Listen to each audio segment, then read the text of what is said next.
Yeah, I don't know why. It could be because I had two OBS running at the same time, and then I found out that there were two OBS instances. So when I removed the first one, the second one then started to work correctly. And so I have to double check and make sure that I only have one single instance running. I just restarted the computer, so there should be only one running. The other thing I can do is to do a ps-cobs, and there's only one. Okay. All right. Well, but since I just restarted the computer, that also means that I have to restart the browser and all kinds of stuff like that. All right. So, are there any questions about the topics that we have talked about so far? Did we talk about the conditional branch last time? I think we did. Yep. Okay. So I'm gonna, let's not restore. There's no need to do that. New subscriber. Transitional ape is the new subscriber.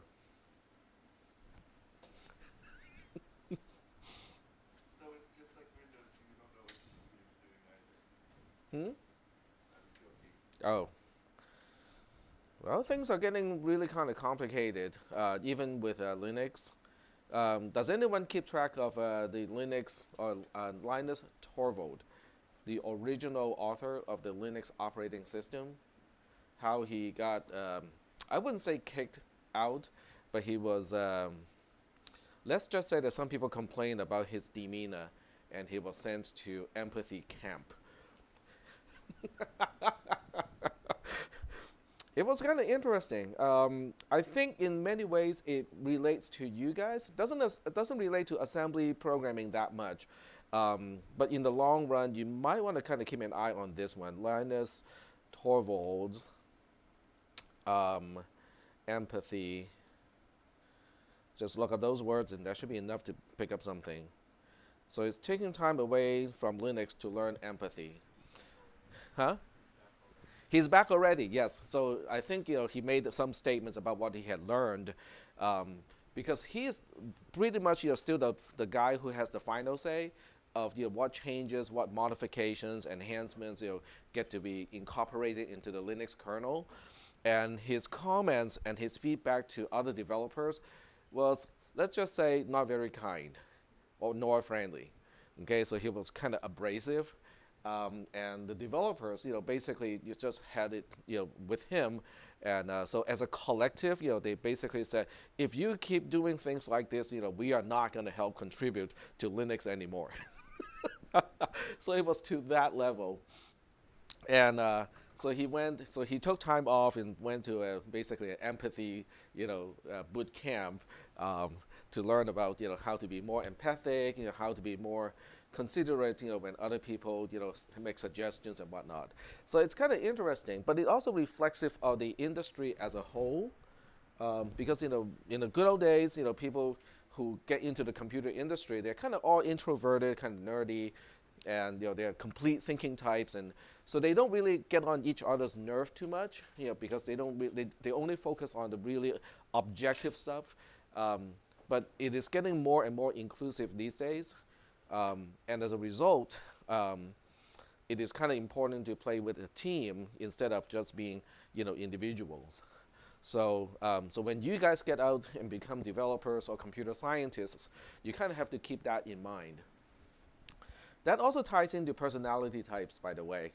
So if you guys did your personality type assessment at the beginning of the class, you might find that you might read the other personality types, and there are some types who are particularly bad at working with other people, and taking the input of other people and so on. And there are other types who basically live to work with other people. So um, so working as a group is going to be an interesting dynamic, from that perspective. Huh? Me? What do you guys think? Huh? Did you guys do your own check? Oh, do your own test? No? Okay. So if you don't do your own test, you really need to do your own test first. So I'm just going to point out where you can do your test for free. If you sign up with an email address, they can email you a more detailed analysis with all the numbers and whatnot, but you don't have to, so you can just kind of not give the email address and get a more generalized result. If you go to the test, if you click on take the test, they will give you 50 questions, okay? And then for each question you have, like neutral, agree, disagree, very agreeing, and very disagreeing. Okay, so there's a variation of how you rate that particular question. So there are 50 questions, and at the end of the 50 questions, they will basically put you into one of the 16 bins. Okay, there are 16 bins. They're called personality types, or in this case, they're MBTIs, or Myers-Briggs type indicators. So the 16 types are these 16 types, and they are kind of broadly categorized. Four are grouped into one. So these four are grouped into what they call analysts. And then the next four are the diplomats. And then you got sentinels, and then you got explorers. Okay? So there are 16 individual types depending on what letters you get. Okay? How do you know that?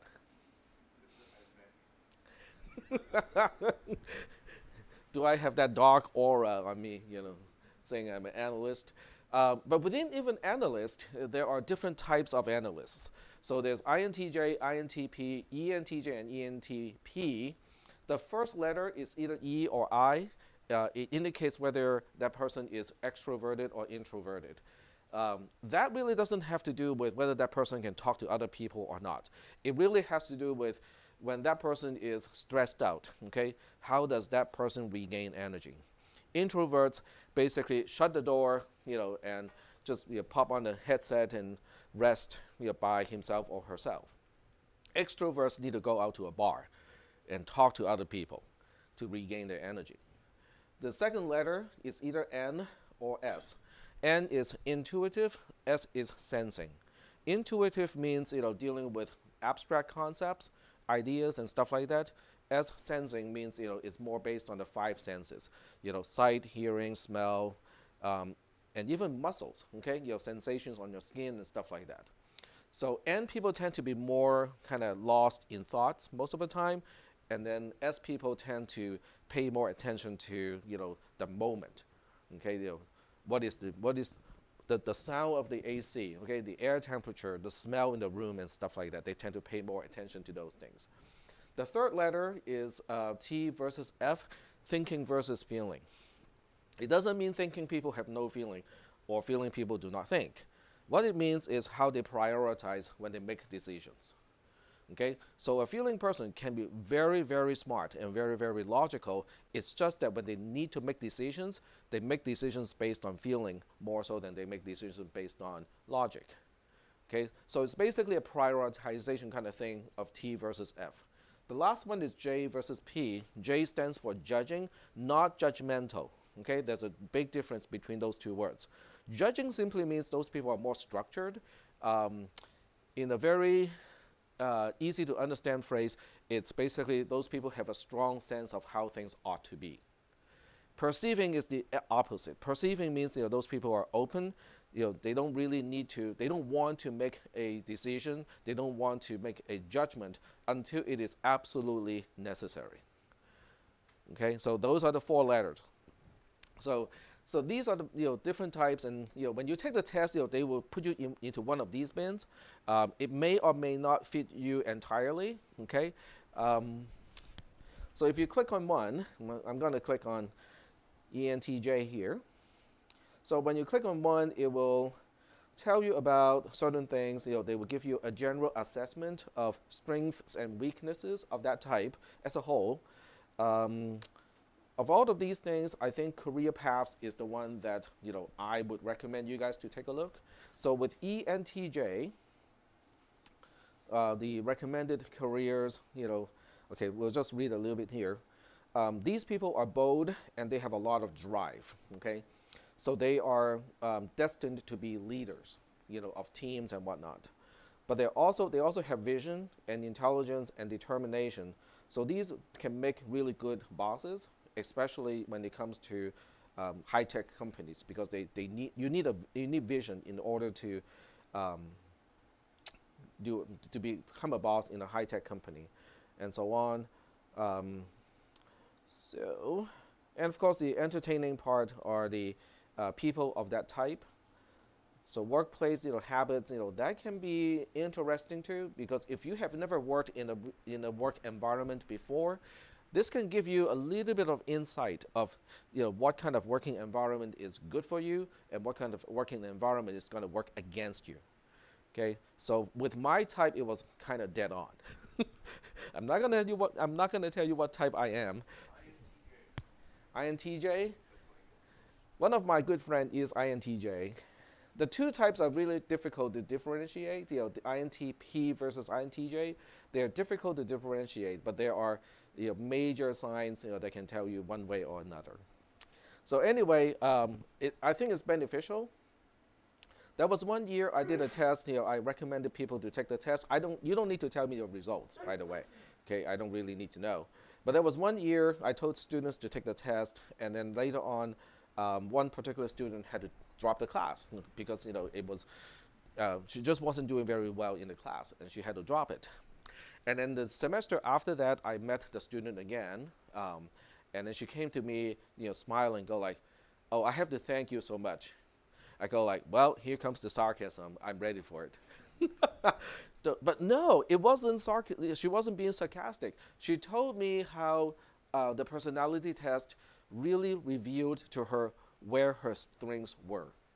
Okay, and she said, "Well, I'm not really particularly good with programming, but I'm very good with people." So she changed her major to business administration from computer science. But she's still doing a little of MBA stuff. What is MBA? Master of Business Administration. So that includes a little bit of IT, business-oriented, IT stuff. And she was saying, well, the computer stuff, within IT for business, she can handle. I mean, that's good stuff for her. But at the same time, she also feels that she's a lot more satisfied, with the other aspects of running a business as opposed to just sitting down and write dry code.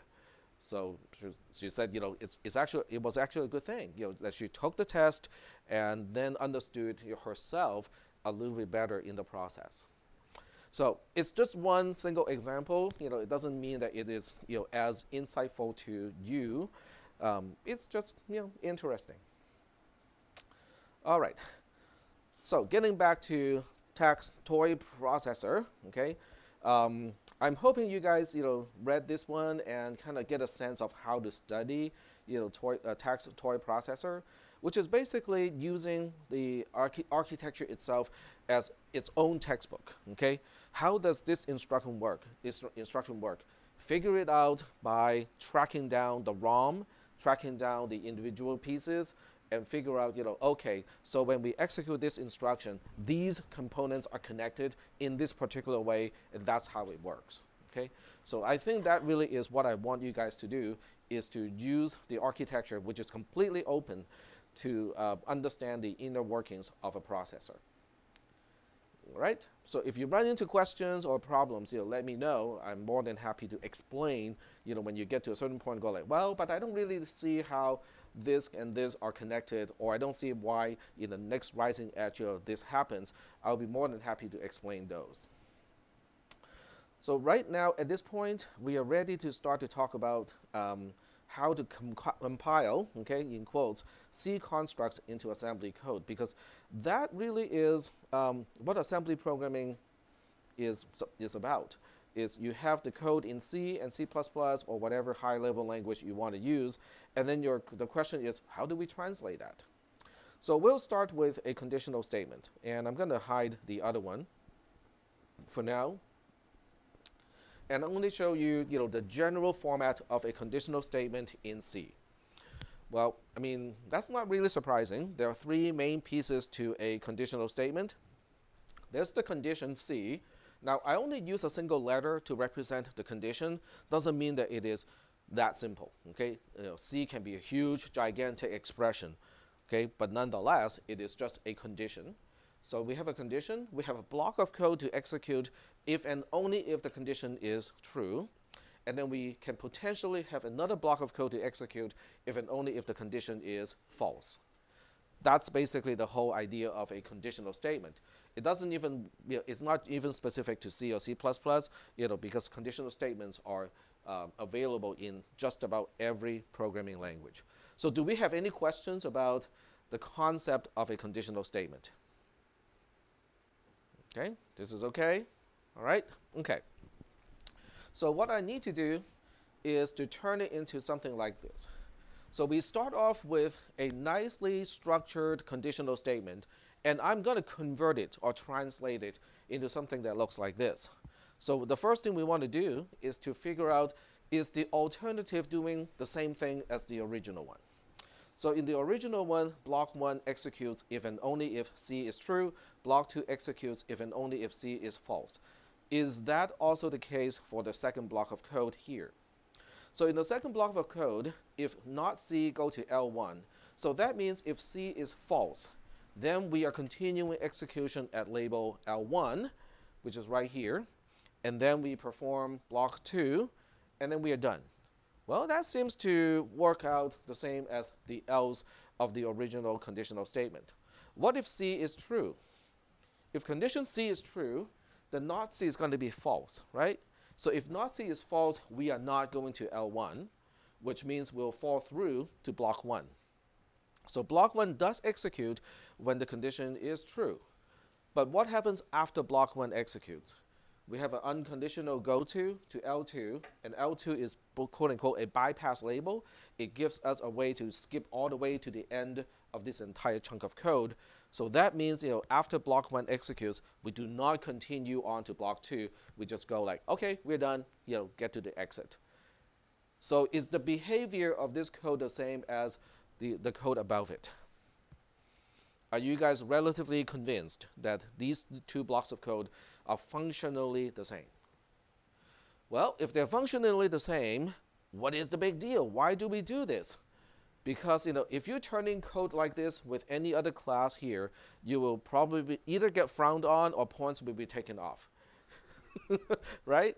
So why do we do it in this class? Does anyone want to kind of take a guess? No question? No one wants to guess? Okay. Yep, go ahead. To look under the hood. Now, our ultimate objective is to translate C code into assembly code. And I claim that this is one step of doing it. Yep. Sorry? Huh? To build? We are... I like the word structure.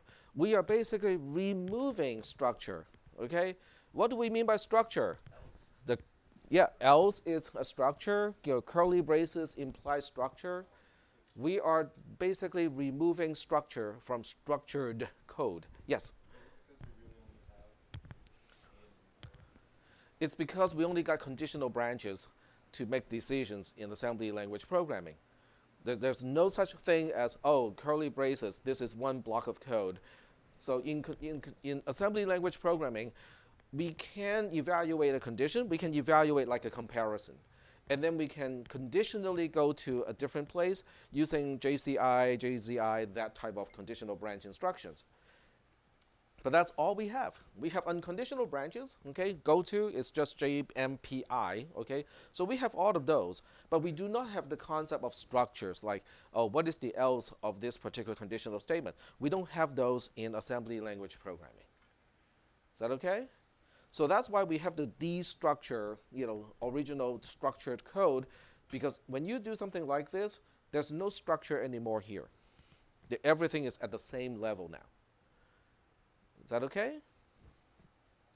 More or less? Okay. So if this is what we can do with conditional statements, okay, the next part only has to do with like simpler conditional statements, because occasionally we have conditional statements that do not have an else. So that translates to, if not C, if condition C is false, go to label L1, which is the bypass label. If C is true, then we are not going to skip, and then block 1 is going to be performed. So it's just a simplified version, so that we can handle simpler conditional statements with only the then statement, but without the else statement. Okay. And then we move on to pre-checking loops. So what I call a pre-checking loop, most people just call it a while loop. And yep, go ahead. Is the reason we say if not C instead of, is there a reason why we say if not C instead of just going if C and then putting VLK1? Because we only want conditional branches. So a conditional branch is having a branch as the action of the conditional statement, and then the condition itself, hopefully, at some point, boils down to just a comparison. Because what we're doing, okay, that's a good question. Let me bring that up first. Okay, so ultimately, the decision-making process when we program in assembly is going to look like this. It's going to look like CMP something with something, okay, and then a JXI to some label. Okay. This is how we do conditional branches in assembly. You perform a comparison. The comparison is going to affect the flags, and then you take a look at the flags and go like, okay, should I branch or should I not branch? This is our only mechanism of making conditional branches. But if you look at this, it looks kind of like that, doesn't it?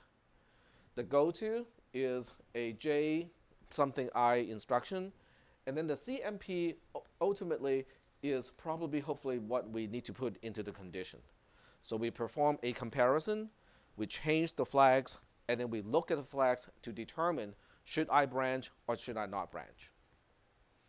That is the reason why we want to boil everything down to if blah, blah, blah, go to a label instead of a block of code. Because if this is a block of code, I have no way to do that in assembly. So it'll be more clear later on when we have examples. Okay, so moving on to pre-checking loops.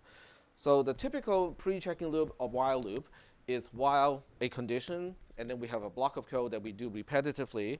After block 1, we are supposed to go back and check C again. So we keep doing this until C is not true anymore. Then we continue execution after the while loop. Okay? So the alternative code without the structure looks like this. L1 starts first, because we need a label so that we can go back to reevaluate the condition. Then we evaluate the condition. But we are not evaluating C, we're evaluating not C. In other words, instead of looking for the reason to stay in the loop, we're looking for the exit condition. And therefore, we have a negation. So we say if not C, which not C means now the exit condition, go to L2. Where's L2? L2 is at the very end of this block of code. It is the exit label. Okay? What if C is true? Well, if C is true, not C is false, and therefore we are not going to L2. If we are not going to go to L2, then we perform block 1, which is the body of the loop. Okay?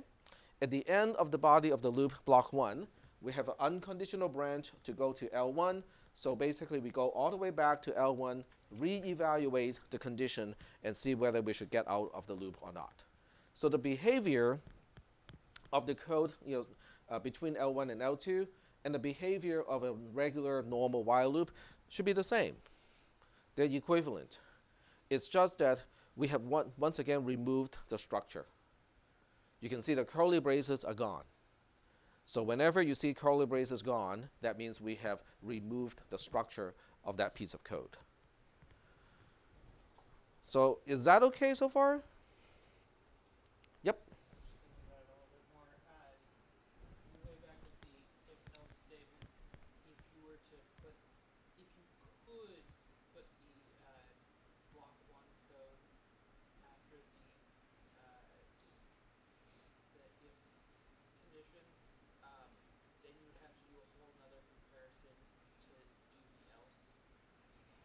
Well, but then you still have block one being an entire chunk of code. Yeah, I'm just saying Yeah. if you could, then you would have to have an override comparison to do it other do the else because Yeah, we have to translate everything into this form. yeah. Evaluate a condition and then determine whether you're going to a particular label or not. So that's why we have to take the original form and make use of go-tos and conditional go-tos in the alternative form.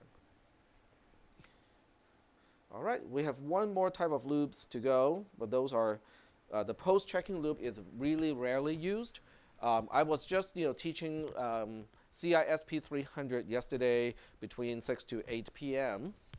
And I was just mentioning the chances of using a post-checking loop is pretty low. With my own programming, I think 95% or more of the time I'm using a pre-checking loop. Only about 5% or less of the time I'm using a post-checking loop, which is like this. But it's still important to talk about it. A post-checking loop, as the name implies, means that it performs whatever needs to be done repetitively first. Then you check the condition to see whether you need to go back and perform another iteration. So the alternative code is to put a label L1 right on top of block 1. And then after block 1, you have a conditional go-to, but this time C is not negated because C is still the reason to stay in the loop. So that's why if C is true, we go back to L1, we perform block 1 again, and then we drop down to the conditional go-to again. When C becomes false, we are not going to L1 anymore. It just continues execution with whatever is after that. Is that okay? All right. So right now, we have taken care of all the control structures. A for loop is basically a while loop with some kind of initialization and also some post operations per iteration. So it's syntactically different, but semantically it's really a while loop. Okay, so we are not going to go into a for loop. A switch statement can be seen as a chain of conditional statements. So you're just trying to match a value to a constant. If not, match it to another constant. Try to match all of those constants. So it is almost the same as a chained conditional statement, with the exception of in a switch statement, if you don't use a break, it falls through the cases. But other than that, a switch statement is not that much different compared to a conditional statement. So we are not going to talk about that also in this class. We only focus on the main ones, which are already listed here. So now we have a big question. What if C, the condition C itself, is a gigantic thing that has logical AND, and then each side of the logical AND has logical OR, and then inside the logical OR we have another logical AND and logical NOT, and then so on and so forth. Then what do we do about that? Because we don't have expressions like that in assembly language programming. Okay? So how do we translate when C itself is a complex logical expression?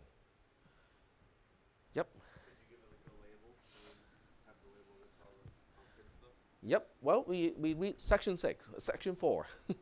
Section 4 talks about, what if C itself is complex? So the first one is, what if C itself is a negation? In other words, if I have something like this, okay, and I don't want to have a negation in front of the C, what do?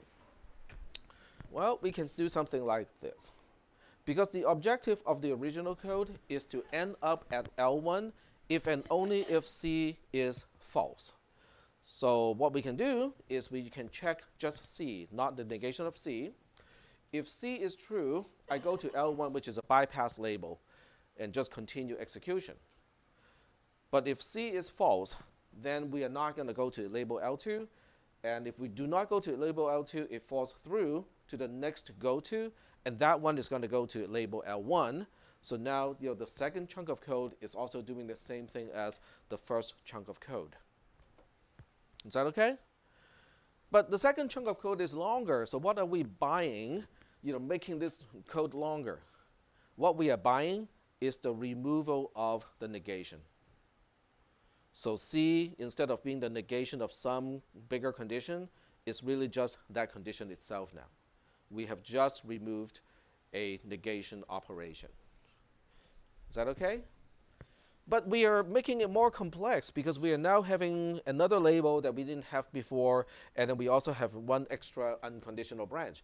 That's okay because we can define labels in assembly language programming. We can also use unconditional branch in assembly language programming. So it does not bother assembly language programming because those constructs do exist.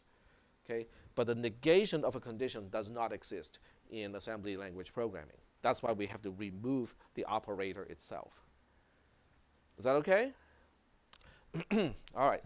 What if the operator is OR, is a logical OR? Okay, so if it is a logical OR, which means if the original expression is C or D, now C by itself can be really complex, D by itself can also be very complex. Okay, we're only removing one operator at a time.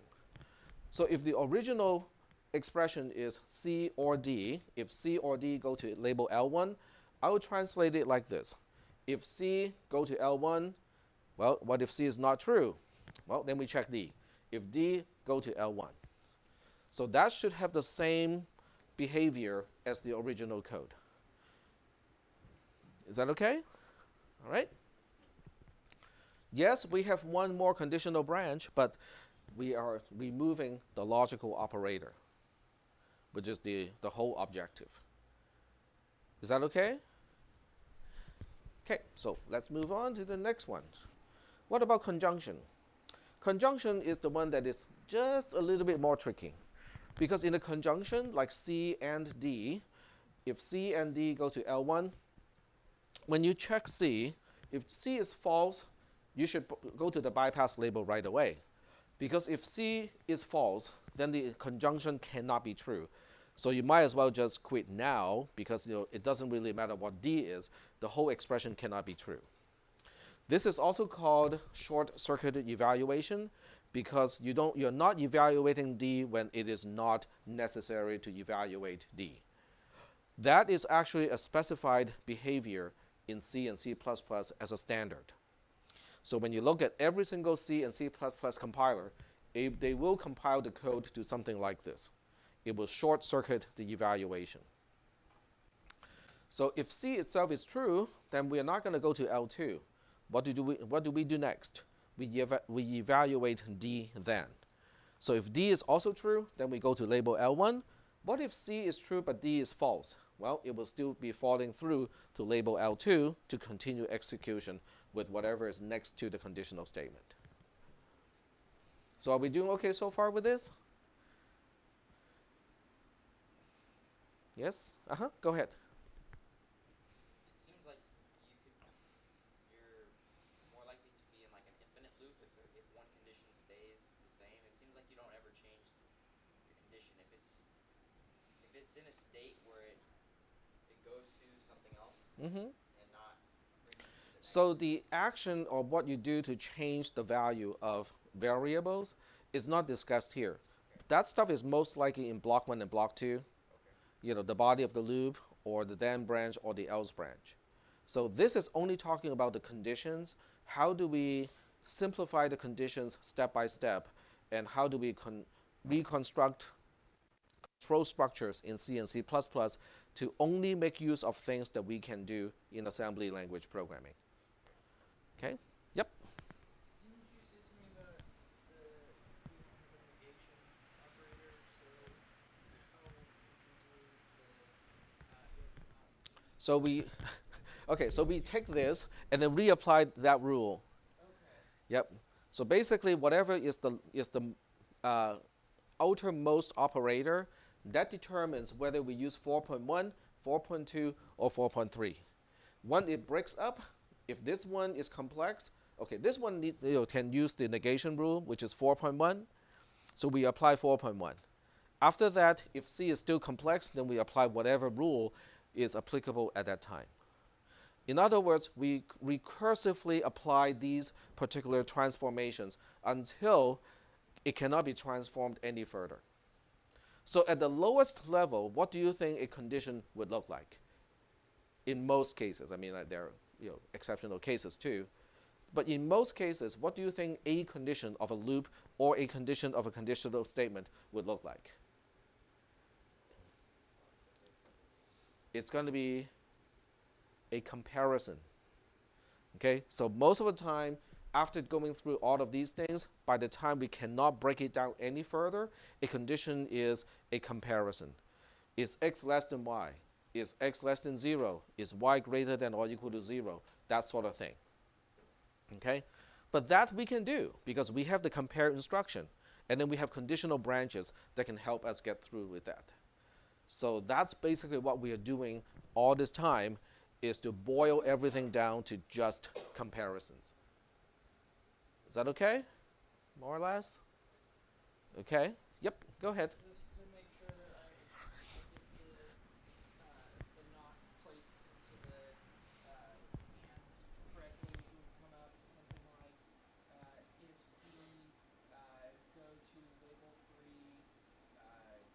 go to label 2, and then the if D go to label 1, and then have a sorry, there would be a label 3 before the So, okay. So the thing is, when you look at this, you can reapply the first rule, right? Because it matches, this pattern.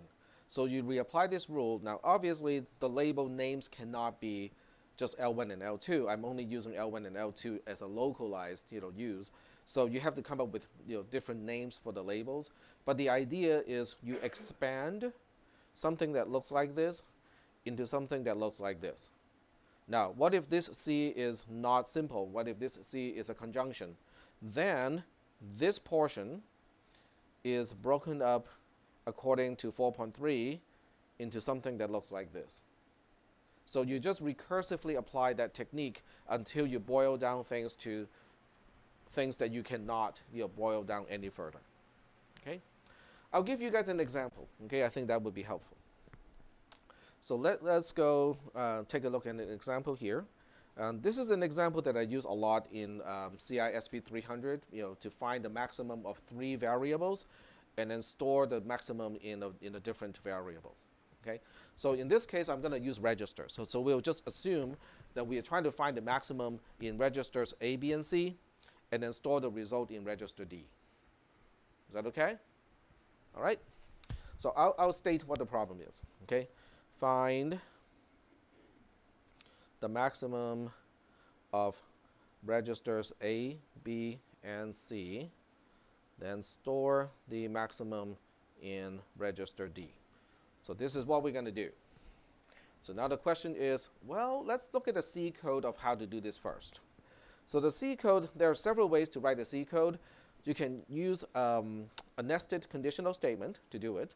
So I can say if A is greater than or equal to B and A is greater than or equal to C, that confirms that A is the maximum.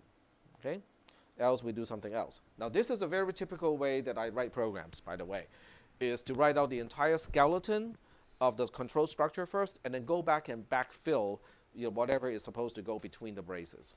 Because this way, if you have an editor that is auto-indenting, this will make sure that the open brace and the closed brace are at the same indentation level. It also makes sure that you're not going to forget to close an open brace, because I open and then close it right away. Okay. Now, does it take extra time to use a cursor key to go back up like this? Yes, but it's well worth that time, because if I do not do this, okay, and I just leave, I try to type sequentially, a lot of times I will not forget to close a brace. Now, if you forget to close one brace, it's fine, because it's pretty clear which brace you're not closing. But if you have nested structures and you're missing a brace somewhere, which open brace should the extra closed brace be corresponding to? That becomes a big question, and it's really a mess to try to figure that out. So by doing it like this, I don't have to deal with that problem. So it's just one little technique that I picked up along the way that I thought was helpful to me. So in this case, D is going to be A, because we just confirmed that A is the maximum.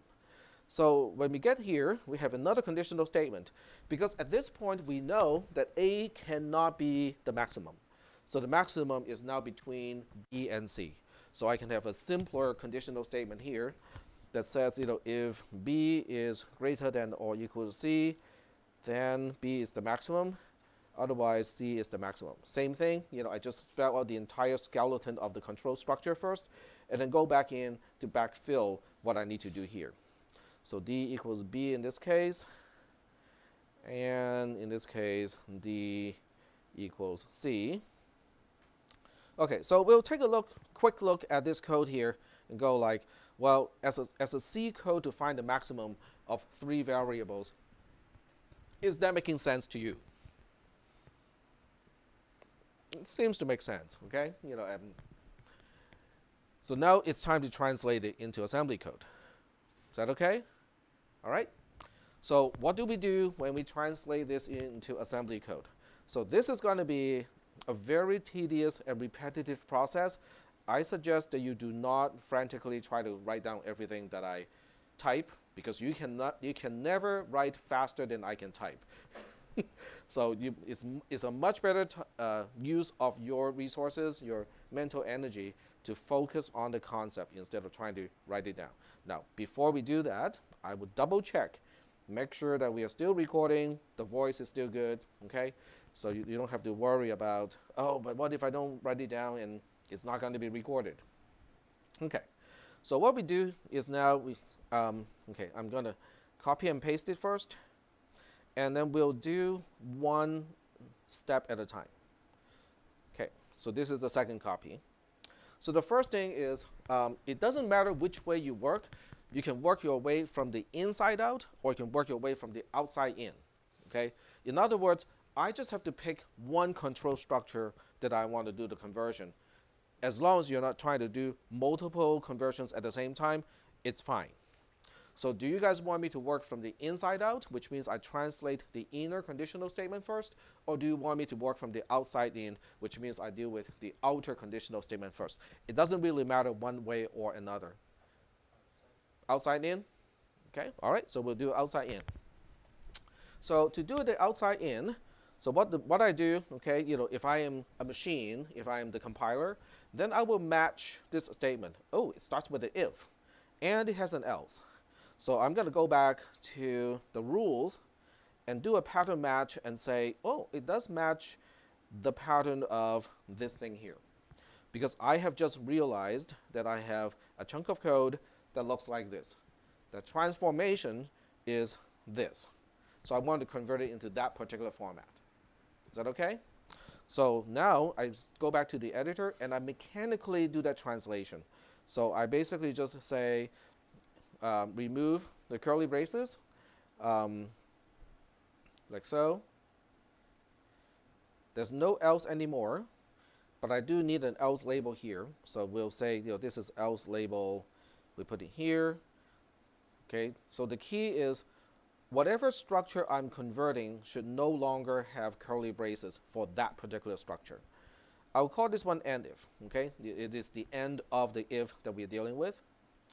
And then we have to add a negation here, because we are looking for a reason to get to the else label. And that's done. Okay, I just applied one transformation rule to convert a structured conditional statement into unstructured. Yes. Because I'm negating the result of the conjunction. Yep. So I'm negating the entire condition. So yeah. Huh? Yeah. So the negation applies to this entire expression. Okay. So why does it itself have to be? Because that's the syntax of C and C++.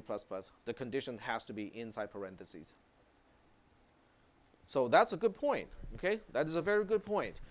If you maintain the whole thing to be still syntactically correct in C, I can just compile this too. I can compile and test run this code just like I can do with the original code, because it is still C code. Does it look ugly? Yes. Is Professor Fox going to complain about this? Yes. Is Subsidiary going to make fun of this? Yes. Is Ryan Hermley going to frown at this? Yes. But is your compiler going to be okay with it?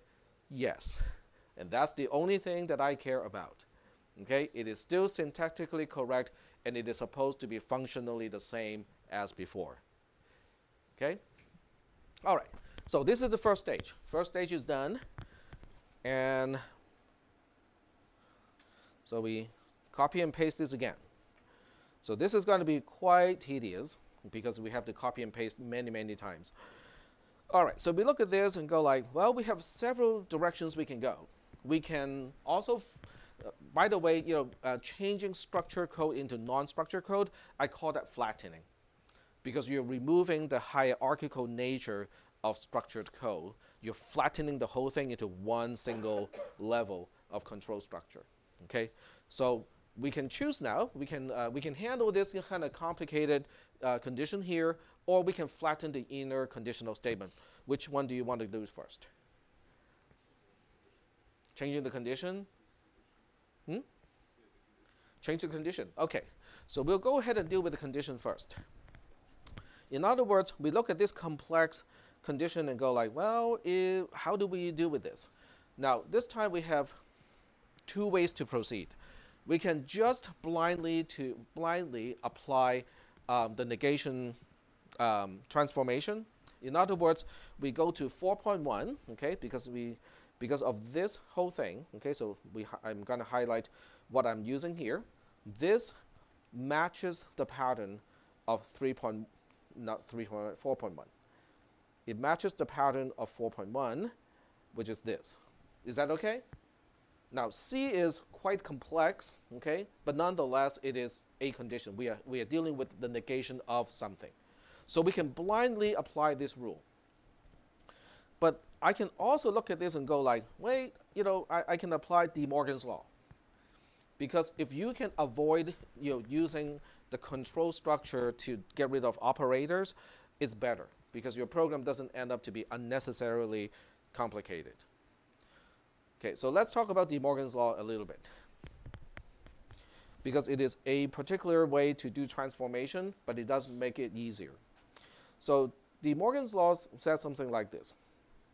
It says, if you have a negation on the outside of some kind of condition, I would use P and Q so we don't confuse the conditions with the register names.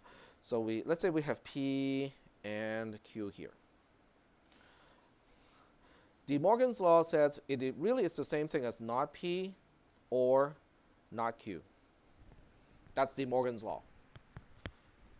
You look at this and go like, it seems to make sense, but I'm not 100% sure. Well, the good thing about Boolean algebra is it's easy to prove. You can use a truth table to prove most of the axioms of Boolean algebra. So what you do now is you say, well, let's consider all possible cases here. Okay, so what I mean by all possible cases is let's consider all the possible ways to combine values of P and Q. P and Q are conditions, so P can be false, Q can be false at the same time. P can be false, Q can be true at that time. P can be true, Q can be false, and then they both can be true at the same time. These are the only four ways to arrange P and Q. Do we agree on that? Okay. So in this case, the negation of the conjunction is going to be a 1. By the way, this is NAND, right? The negation of an AND is NAND. So we are fairly familiar with that already. What about this one here? Okay, P is false, so not P is true. Well, if one side of OR is true, the whole thing is true. Well, yeah, that explains this one. And also this one, because for both of these rows, P is false, not P is true. When not P is in disjunction, the whole disjunction is already true. This one is also true because Q is false, not Q is true, not Q is one of the components of the logical OR, so the whole logical OR is going to be true. What about this one here? P is true, not P is false. Q is true, not Q is false. False or false is false. Now, do you see how this column here and this column here are identical on all 4 rows? So that means those two expressions are equivalent, because we have just exhaustively tested every single possible ways every single way of combining values between P and Q, and those two columns still have the same value. So now we have just proven that De Morgan's law does work. So this is one part of De Morgan's law. There's another one. So De Morgan's law also says the following. The negation of P or Q is really the same thing as not P and not Q. I'm not going to spend the time to prove this one. You can do it on your own using a truth table, but it is the other side of De Morgan's law. So De Morgan's law can be seen as distributing a negation into a disjunction or a conjunction. But by doing so, you have to change a conjunction into a disjunction or changing a disjunction into a conjunction. Okay? It's a really nifty rule. Okay? If you take CISP 440, we use this quite a bit. Okay? But if you're going to become a computer engineer, you will also use this a lot too. All right, so why am I talking about De Morgan's law? I'm talking about De Morgan's law because I can apply it here. This is a conjunction, and we are negating the result of a conjunction. So if I apply De Morgan's law, then I will end up doing this. Remember, it is the same thing as it's the same thing as distributing the negation to the inside, but changing the operator to the other operator. Are we good so far? Now, why is this a better approach compared to just blindly applying rule 4.1? Yep. You're only checking one half of the condition. Well, I'm hoping that I can do something about this later on, so that we don't need to complicate it with extra go-tos and extra labels. I'm deferring that process. Okay? I will defer as much as I can until such time to go like, well, I can't really do much about it anymore. Then we'll apply those rules. Okay? But before that time, I'm going to use Boolean algebra tricks to try to make the expression as simple as possible. Okay? All right. So this is another stage of the conversion. And this one does rely on some understanding of Boolean algebra, but if you don't understand Boolean algebra, you can always blindly just apply rule 4.1. That will work as well. Okay, so now we paste again, and then we look at this and go like, oh, well, this is not really making things much better, because now we have two negations, and then we have to deal with the or first. Well, let's try to simplify it one more time. It is not true that A is greater than or equal to B. Isn't that the same thing as saying A is less than B? And on the other side, it is not the case that A is greater than or equal to C. Doesn't that mean the same thing as A is less than C? So I'm applying, algebra tricks to simplify the equations or simplify the expressions as much as I can before I boil down to use those rules that we have just talked about. Because using those rules that we just talked about is going to introduce go-tos and labels and stuff like that. So if I can avoid doing that, I would avoid that. Okay? Okay, so at this point, the outer parentheses are not really needed, so we can have one fewer level of parentheses just to make it look nicer. Okay, so we look at this and go like, well, we can't really use Boolean algebra to do any further work, so it's time to actually do the conversion using rule, I think this is 4.2, because we are trying to get rid of the or this time. So we're trying to get rid of this or, which means we have to break it up into two if go-tos. So the best way to do this is actually just copy and paste it, and then remove one of the two conditions in each one. So on the first one, I just removed the second condition, and then in the second one, I removed the first condition. Where's my delete key? There you go. Like that. Voila. Pretty clean, I think. Okay. So I think it is time to deal with the inner conditional statement. Is that okay? All right, so let's go ahead and do that. So once again, I'm going to copy and paste. At the end of the class, if someone reminds me, I can upload this text document. So this way you guys have a kind of like blow by blow, log of how the transformation happens, and then you can insert your own note to kind of add your own insight. Oops, not that. I want to copy. I pasted instead of copy. So copy, then paste. There we go. All right, so this time we're dealing with the inner loop. So to deal with the inner loop, just like before, we introduce a negation first to go to the else label. Oh, wait, I cannot use else anymore, can I? Because the else label is already used here. So I use a very structured approach. I call the other label else else, because it is the else inside the else. It's an else of the inner conditional statement of the else of the outer conditional statement. Yes?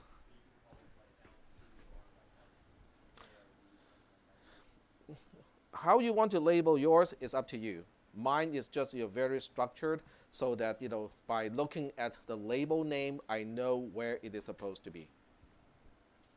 So this is else else, okay? And then we have to take out the curly braces.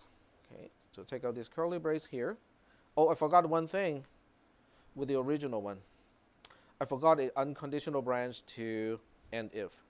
So we have to add the go to end if here. And I'm missing this in all of the other versions. So just to be consistent, I'm going to Control C and then go back and re-add it to all the other ones, because I want to make sure that this is consistent.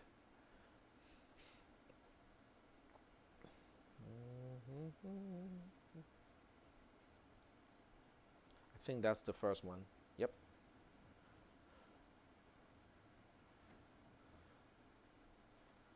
Okay. So now this one also needs to, I also need to label the end of the nested if with else and if, because it is the end of the else branch. It's the end of the inner conditional statement of the else. That's why it's the end if of else. Okay, so that means this go to is going to else and if. In other words, every single label in here is prefixed with else. That's it. Okay? But this is a very structured way of assigning names to labels. So this way we can never have a collision with these names. Okay. So now we have flattened the inner conditional statement. There's no structure to this program anymore. There are no braces, curly braces of any kind. This program is now completely flat, except we have some not operator on top of a comparison, so we got to take care of that. Okay. So we'll take care of that next. So we copy and paste this, copy and paste. So this time we want to take care of this negation operator. So just like before, instead of using rule 4.1 to introduce an additional go-to, an additional label, we look at this and go like, well, is there a better way to express it is not the case that B is greater than or equal to C? Well, isn't that meaning the same thing as B is less than C? I think so. Okay, so I just avoided the unnecessary use of rule 4.1. So negation is one of those things where you can do a lot of work to simplify it without adding additional code. All right, so we look at this and go like, is there anything else we need to do? Doesn't seem like the case. Yep. Can we get rid of the else and if and just share the label of and if? Yes, but it doesn't cost you anything here. So that's a good point. So the point is, can we combine else underscore and if with just and if? So any go to else and if can just go to and if. The answer is yes, we can combine those labels. But keeping it this way doesn't cost us anything either, because the assembler has to keep track of one more label, which is not a problem to you because it's not you who has to keep track of that. And then the second thing is it doesn't really add any execution time. So you're perfectly fine as far as execution time is concerned. Okay, that's a good point. Any other point before we proceed? Uh-huh. to end if you have colons, right? At the end if you Ye- have colons. But on the line 100, you have go to else and if have semicolons. Oh, okay. Should have used a semicolon instead of a colon. That's a C syntax issue. Thank you. There we go. And I made all the mistakes earlier too. Yep. So it's semicolon instead of colon. Very good. But as far as the code is concerned, is there anything else I need to do to boil it down to conditions that are simpler? Well, let's evaluate all the options, all the conditions at this point. A is less than B. I think that's pretty much as simple as a condition can be, okay? A is less than C, B is less than C. I don't think we can do anything any further with our conditions. Is that okay? So, but is this still a C program? Would it still compile in a C compiler? Yep. So that means, when you're transforming and flattening and converting the conditions, to a simpler form, every step along the way, you can still use a C compiler to compile the code, and then you can give it test cases to make sure that the meaning of the code has not changed. Is that okay?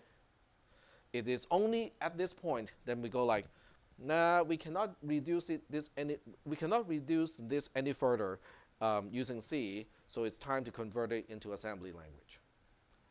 Is that okay? All right. Okay. So now the next point is to convert it into actual assembly language. Okay, so we'll do another copy and paste. So we have copy and paste here. Now when you convert this into assembly code, then we really need to know whether A, B, C, and D are signed or unsigned. Since I have not specified that, I'll let you guys kind of vote on, do you want it signed or unsigned?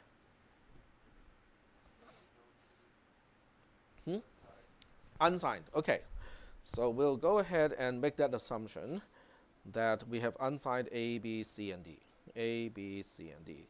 It is important because we have to choose the conditional branch instruction according to whether they are signed or not. Okay, so we look at this, okay, I comment this out, and then we say, well, how do we do this in assembly? Looks like a comparison first, right? So we have CMP AB, which goes through the whole process of A minus B and change the flags. But we want to go to the else label if and only if A is less than B. So it becomes a J something I to label else. So now the question is, which flag should I use? It is a less than. I want to confirm a less than. But this is a less than for unsigned interpretation. Which flag is useful to indicate less than for unsigned interpretations? Sorry? Yep, the carry flag. Good job. So JCI it is. All right. Next thing is this guy. I'm just using // because I really want this code to assemble in the assembler. Okay, there you go. So kind of the same deal. This time we are comparing A to C, JCI again to else. So are we good so far? This one we have to translate it. It's if you want to copy one register to another register, it is CPR. CPR stands for copy register, and it has the same direction, DA. In other words, if an opcode is going to change a register, the register is going to be on the left-hand side. Okay, and then we have this goto here. So how do we convert the goto? Which instruction is performing an unconditional branch to a label? JMPI. All right, JMPI to end if. Okay. The definition of labels doesn't have to be changed, so we'll just keep the label definitions the way they are. So over here we have else, if, and then the goto. So we're going to translate this. Oh, by the way, this colon here should be a semicolon as well. So I keep using the wrong punctuation in C. So this is CMP or compare B to C. If B is less than C, then we go to label else else. And then the next line is just copying register B to D. So we just use a CPR instruction, CPR DB. The next line is an unconditional branch to the label else and if. So we convert it to JMPI to else and if. Then we have label definition here, another label definition D equals C. So we change this line here.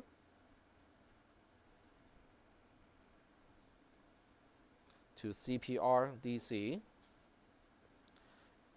Label definition stay the same. We are done.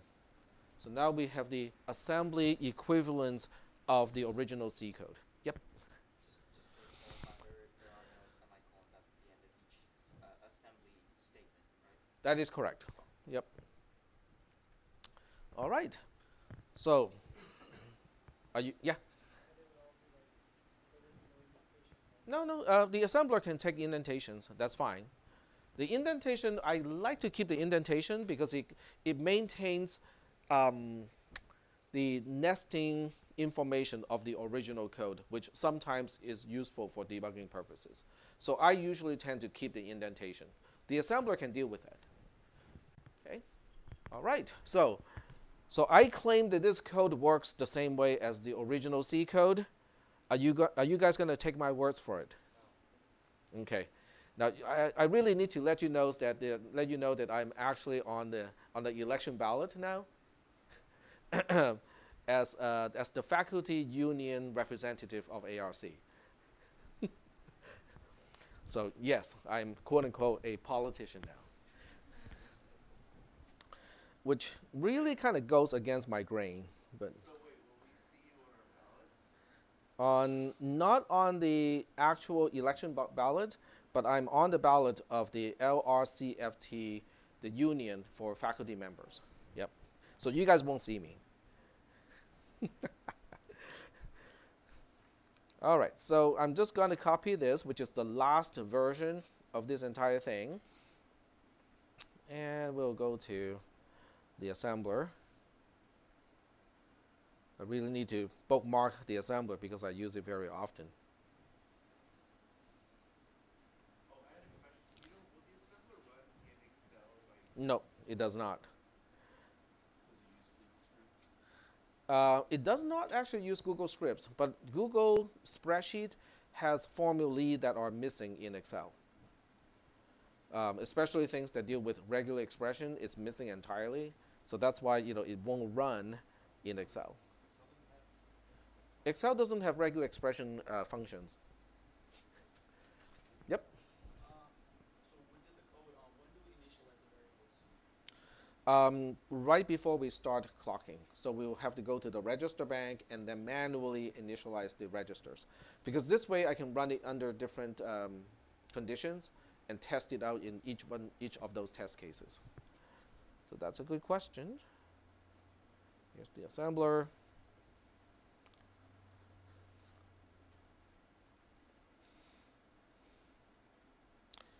I think I can buy a slightly faster computer.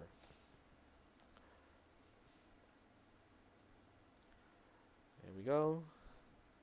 Control V. Because I don't think most people actually get to see, working, in a Google spreadsheet.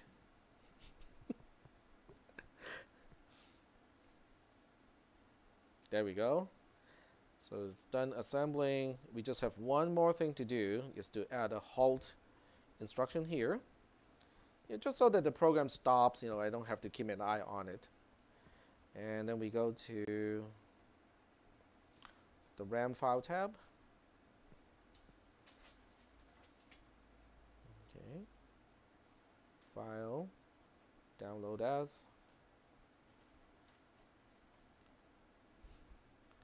And I'm going to call this find max 3 because it finds the maximum of 3 variables. There we go. And now I need to restart the Logisim.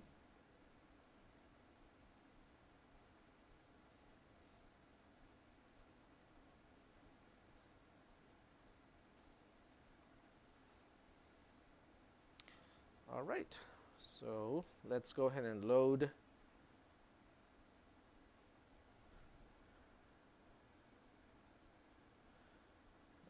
find max3.csv. There we go. So we got a program, and we have to initialize registers A, B, and C, just so that it does something meaningful. All right, so you guys get to pick. What do you want to do to registers A, B, and C? What do you want to be in register A? 1, 0. Okay. Okay, another person gets to say what is in register B. 1, 1. Oh, come on, get something slightly different. 87. Huh? 87? 87. You guys are not used to the hexadecimal. Okay, that's fine. Okay, because these are unsigned, right? If it's unsigned, then 87 is the largest. If it is signed, then the 1, 1 is the largest. So that's why we have to know whether they're signed or not. Because if they're signed, then we have to use JLI instead of JCI. So that determines whether we are dealing with signed values versus unsigned values. Okay? All right, so I think we are ready to go. So we do a Control K. So when everything is done, D should have 87 in it. Okay? Now, for those of you who are thinking, yeah, what if the program doesn't work? Well, if the program doesn't work, we can do some logging. Okay, so we can always do logging.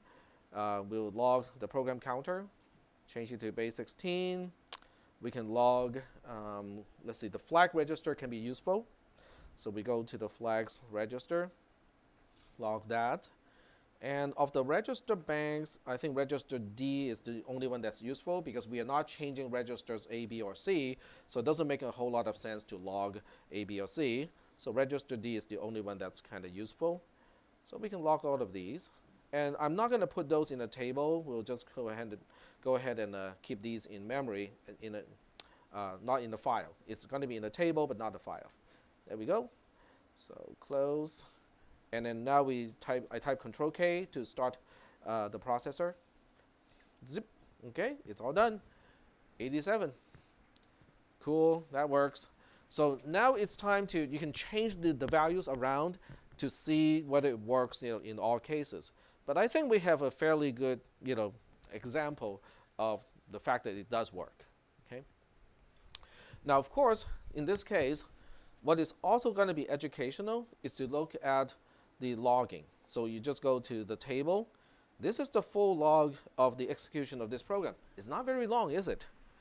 Because the program itself is actually pretty short. Okay, so this is not very long. You can see the flags are changing over here and also over here because of the comparison. And then register D is not changed until we get to this point. And then the program counter, leaves behind a trace of which opcodes actually executed in the process.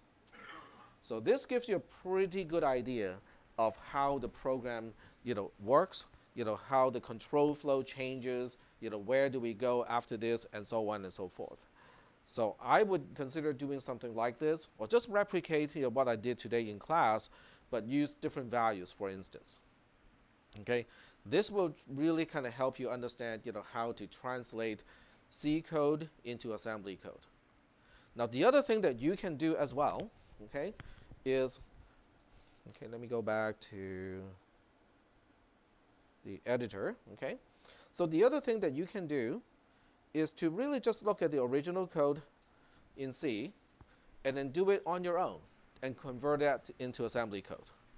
Unless you have a photographic memory of what the final form of my code looks like, you probably have to go through the same process and it will still be a good exercise. Is that making any sense? Okay. If you want extra exercises, I can give some extra code to convert. But for now, I think using this one is a good idea.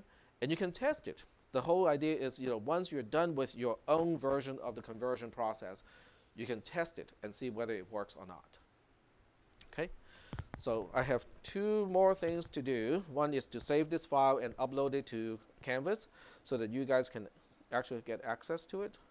So we'll go ahead and I will save it as 2018 10. Today is 25. And this is just a regular text file. So I'm going to include my actual code in here. But I want you to go through the conversion process on your own to come up with your own code so that you can compare your version with my version. Okay? So let's go to the browser. There we go. And then I'll upload it. So what I'm going to do is I will put it into an announcement instead. Okay, so this is not going to be in a shared drive. I'll just put it into an announcement. Okay.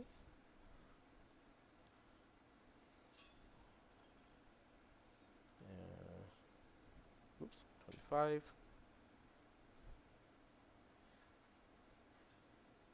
then choose a file to attach.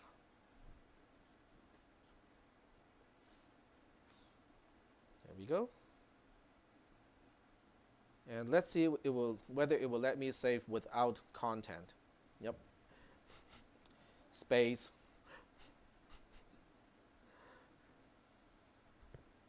There we go.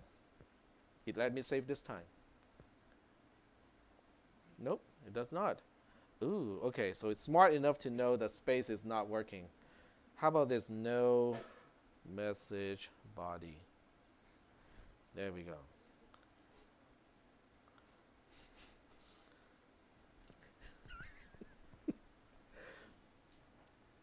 There we go. So now you have it in your mailbox, the entire text file that I did today. Do it on your own first, okay? So if you need a clue, then you take a peek at one of the processes, but otherwise try to do it on your own. And when you're done with your code, assemble it, put it into the simulator, initialize registers A, B, and C to some value, run it, and see whether register D ends up as the maximum.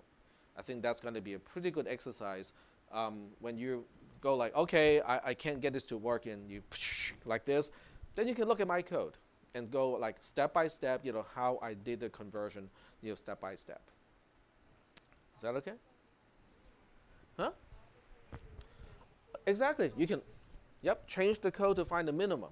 Now, changing the code to find the minimum is not actually that easy, okay? You can do some changes at the lowest level and change the conditional branches a little bit to make it find the minimum instead of the maximum, but it's not going to be really that straightforward, okay? It has to do with we have JCI, but we don't have JNC. Well, actually, it's very easy. I'm not going to tell you guys what to do to make it find the minimum instead of the maximum. It's actually very, very easy. But I'm not going to tell you so that you guys will have to find that, okay? But I will tell you this. You can change 3 lines in the assembly code, and it will find the minimum instead of the maximum. You don't have to add any lines. You don't have to delete anything. You just have to change 3 lines. Okay? All right. So let's get out of this classroom. And you guys have a nice weekend. If you're